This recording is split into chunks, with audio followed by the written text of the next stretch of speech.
Yes, game number 4 ng Alfric Plays 5v5 custom game is sponsored by Palaboy PH, Madam Sand, at ni Boss Tutoy.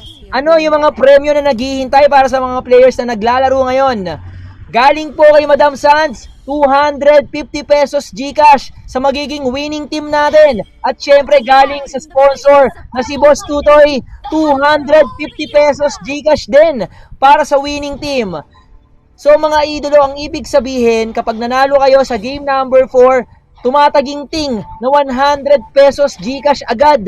Yung mapapanalunan nyo, no, kahit hindi ikaw yung MVP, meron ka ng siguradong 100 pesos GCash. So shoutout kay Madam Sands at kay Boss Tutoy. Yan po yung dalawang sponsor natin na nagbigay ng total 500 pesos GCash para sa magiging winning team natin sa ating game number 4.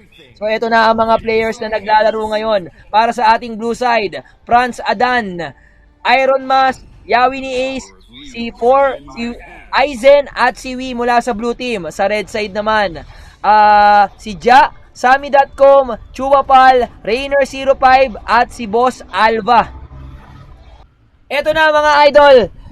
Welcome sa game number 4 ng Alfric Plays 5v5 custom game sponsored by Madam Sands at ni Boss Tutoy. Syempre kasama ang Palaboy PH. Ang mga players na maglalaro ngayon para sa ating game number 4 para sa blue side. Si Wee gagamit ng Kadya, si Aizen para sa Fredrin, si Franz Adan para sa Cecilion, Yawi ni Ace gagamit ng Bruno, si Iron Mas naman ang pinili niya ang Badang for the red team. Rainer05 para sa Leslie. Fear, Chuwapal ang magfo-florin. Si Ja mula sa GG Squad ang gagamit ng Joy. Sami.com para sa Alpha at si Alva naman ang magba-Valentina. Good morning, happy streaming Boss Exodus TV. Magandang umaga kay Boss Exodus TV. Good morning, happy Sunday sa inyong lahat mga idolo. Sa mga kagigising pa lang dyan at nagbe-breakfast, nagkakape, samahan nyo kaming manood dito sa ating game number 4 bakbakan.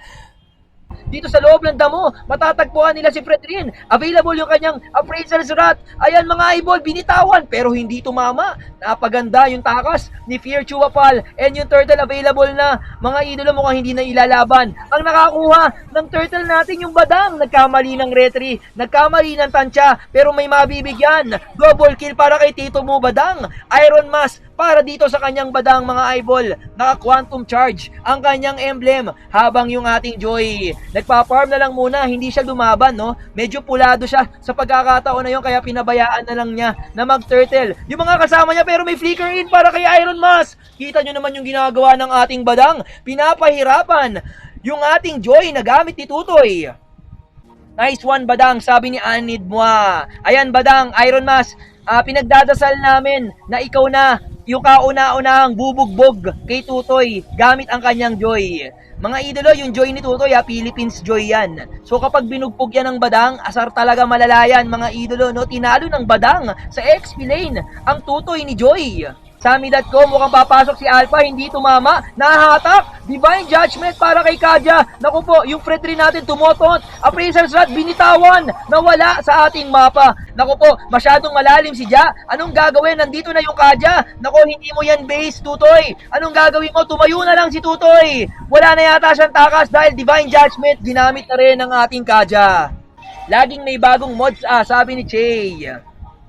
Hindi kasi, Che, yung mga moderator ko, lately, mga hindi na active. Kasi mga nagpapasukan na sa school.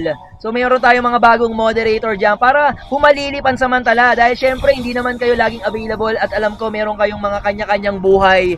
Hindi lang naman puro ML at puro TikTok yung ginagawa nyo. Kaya shoutout sa mga bagong moderators natin dyan. Pero teka lang, mayroong Divine Judgment na ginamit para dito kay Alpha. Kaso pinagsasapak ni Badang, hindi tumama. At ayun, nakabawi yung Joy. Magbebenta ng ice cream, electrifying beats, and na-shutdown niya. Ito na yata ang hinihintay ni Tutoy, ang pagbabalik ng kanyang electrifying beats para dito sa kanyang Joy. May laban na magaganap dito sa Sami.com, nag-aabang Pag may pumasok dito sa may long bush, siguradong may mamamatay. Oy, si Wee pumasok, nagkamali ng flicker. Wala siyang nahatak doon. Naramdaman ni Valentina na siya yung hahatakin. Siya pa nga yata ang napahamak doon. And nahatak naman, nabawian ni Valentina yung Divine Judgment na isang kadyan. Another kill para dito kay Alpha. Unstoppable na ang ating Alpha. Hindi pa tapos ang laban. Pinagsasapak ni Badang. Pero double kill muna dito kay Alpha. Hinahabol nila si Iron Mask. Makakatakas kaya? Ito na ang hinihintay. Nakambak mula sa red side. And nabuhay pa nga doon si Iron Mask, no? Nakuha sa dasal. Fredry natin ngayon masyadong malalim. 4 na members ang kanyang lalabanan dito. Pumalag na lang. Dahil alam niyang wala siyang takas. Pero yung Alpha, pumupush lang sa mid lane. Pumupugak-pugak. Yung mga members naman ng red side, hinahabol nila si Izon. Tinatry mag-buy time ng ating Fredrin pero nakagamit na ng retry. Red buff is available. Ito na, ang ganda ng laban, no? Mga lods, ang ganda ng laban. 14-13 yung score natin. Kanina lamang yung blue side, ngayon naman lamang na yung red team.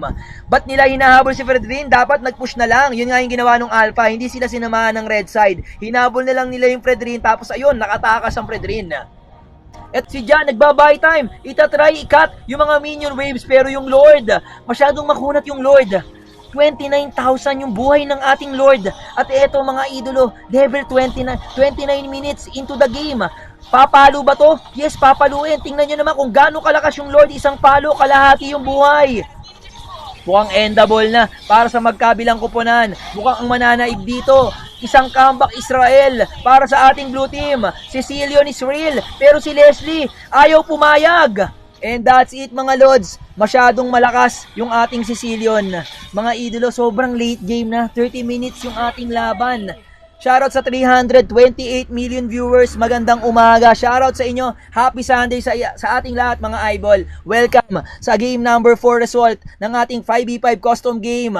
Sponsored syempre ng Palaboy PH, ni Madam Sans at ni Boss Tutoy dyan sa ating comment section. Ito na ang ating game result. Mga idolo, congratulations ang ating blue team. Isang comeback win. Comeback is real para sa blue side. Congratulations kay Wee, ang ating MVP winner with Discadia.